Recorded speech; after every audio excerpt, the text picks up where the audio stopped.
అదే కామన్ తోటి ముందుకెళ్ళారు. అది కామన్ తోటి ముందుకెళ్ళారా? కామన్ తోటి నేను అట్లా అనలేదండి, నేను అసలు అట్లా అనలేదు. సో సిగరెట్ తాగారా సినిమాలో? లేదండి, నేను తాగలేదు. అంటే నాది మిడిల్ క్లాస్ క్యారెక్టర్, అందుకు కొంచెం డీసెంట్ గా ఉండాలని ఫస్ట్ నుంచి కొద్ది కష్టపడ్డాను. లాస్ట్ కి వచ్చేసరికి అందరితో కలిసిపోయాను నేను కూడా. అంటే మిగతా ముగ్గురు పాష్ గా ఉన్నారు కదా, నేను ఇంకా డ్రెస్సింగ్ మరీ ఇంకా మిడిల్ క్లాస్ అని కంప్లీట్ చుడిదార్ వేసుకుంటే సెట్ అవ్వదు. వాళ్ళ పక్కన అసలు వాళ్ళకి నచ్చదు, అంటే వాళ్ళు నేర్పించారు ఇలా, అందుకే ఇలా ఇలా రెడీ అయిపోయాను రాను రాను.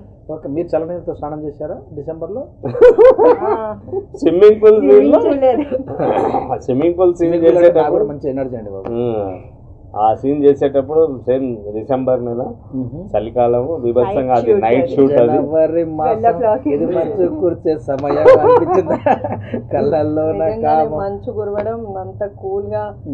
కాకపోతే స్విమ్మింగ్ పూల్ లోకి దిగాక మాత్రం వెచ్చగా అనిపించింది. ఇంకా మీరు ఇంకా అయిపోయింది అమరేంద్ర సార్ ఆ సీన్ చెప్పినప్పుడు వెచ్చగా అనిపించిందా, లేకపోతే అందులోకి దిగాక వెచ్చగా?